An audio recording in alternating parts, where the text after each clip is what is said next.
Hey Pisces, your August tarot reading is ready. I'm Eleanor. Welcome to Pink Pearl Tarot. Your theme is purpose and judgment, represented by the Mycena interrupta mushroom. So it's a time to not judge a book by its cover. What you see this month is just the tips of icebergs. It's a time to work in silence and do what you do for reasons other than external validation. Just let people be wrong because you're on the right path for you. And there is so much more to you than meets the eye, and that's okay. It's not for everyone's eyes. Not everyone is worthy of seeing that or having access to you and your energy. Now, to clarify this theme, I have pulled 3 clarifiers. Now, first you have the Fool. So trust in your path. Have faith in it, even if no one else has gone before, even if it doesn't make sense to anyone else.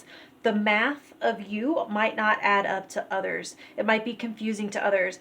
And they do say when someone doesn't add up to you, they do add up. Everyone does make sense when you have all the pieces of the puzzle.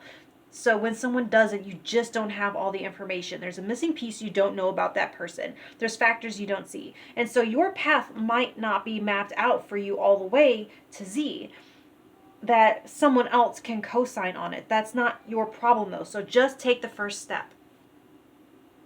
Now, second, you have the 6 of Wands. And so you aren't completely unseen or without external validation, but you might want to make sure that you are celebrating yourself and making a big deal about your own wins here in August, because there's a lot of success that you might be achieving.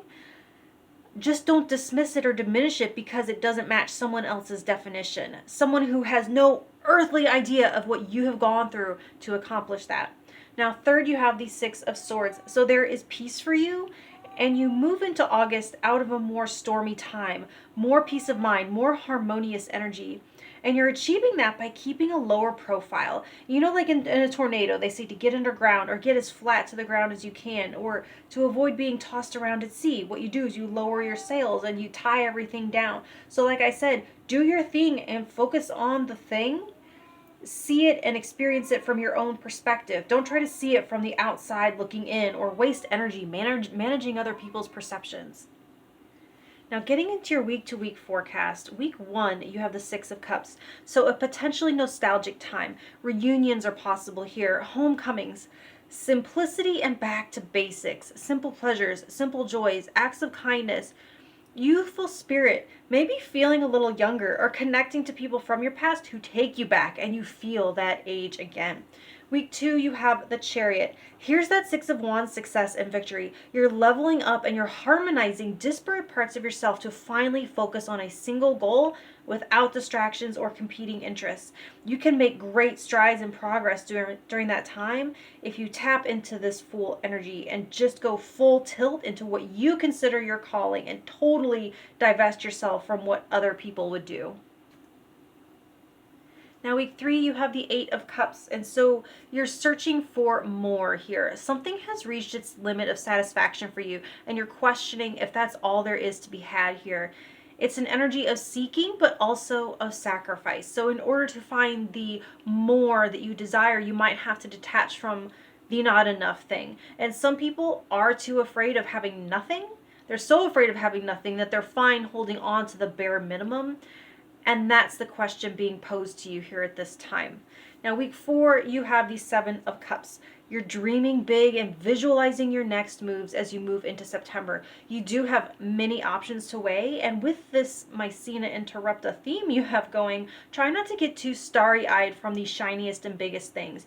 You have 3 6s in your reading, so seek out what feels resonant, what has a soft and warm hum in your belly and in your heart. Kind of like that scene in The Dark Crystal where Jen is trying to figure out which is the right crystal shard, and he pulls out his little flute and plays it, and the right one kind of just lights up. That's what you're doing there at that time. Now, for career and finance from the Literary Tarot, you have the 7 of Parchment, or Earth, represented by the Lost World, and that's with the 8 of Light, or Water, represented by Paradise Lost. And so you have essentially 8 of Cups twice appearing again. So for the self-employed, you are facing some decisions this month on whether or not one of your product lines, branches, or business channels is still worth investing in, and whether or not it's time to upgrade, liquidate, or otherwise abandon an income stream that has slowed to a trickle. Maybe you have like multiple side hustles, and one that takes less effort is paying off more than another one that takes up more of your time. So only you can decide what's right for you in that balance and what is aligned with your long-term vision of what success looks like to you. So don't succumb to glamour, but ask what is sustainable, what is in alignment with your professional ethos. Now, for those traditionally employed, same sort of thing. Examining if what you're getting from a job is really checking off all the boxes. Is your hard work paying off?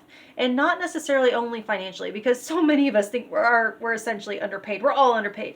But is it paying other dividends in terms of an easy commute, flexibility, work-life balance, manageable stress levels? That's major. Manageable stress levels, benefits, room for growth, expanding your knowledge base, growing you as a person, everything. Once again, choose based on your own balance sheet, not external expectations. You don't want to feel your efforts are going down the drain or that your life is being wasted. Nobody does, but people will if the title is fancy or the pay is phenomenal. But they're advising you to do your own personal math on that and remove the factor of external perception. No one else has to walk around in your skin. No one else has to show up to that job day after day. Only you. So you take care of that for you. Now for love, you have the Page of Cups with the Hermit. So for actually no, this one, the message is going to be the same for couples and singles alike, because you have the Hermit. The focus is on you, not your partner or potential partners. A relationship is only as strong as the individuals in it. And what they're saying you can do to strengthen yourself, and hence any connection that you find yourself in, from casual dating to decades-long marriage, is to feed your spirit, connect to your greater purpose. What is that iceberg? The Page is your delight at seeing the tip of that iceberg and then wondering and following your curiosity and your wonder below the surface to explore your emotional iceberg, your inner child, your divinity, your spiritual gifts, your needs, all of the things that you need to nurture yourself into wholeness.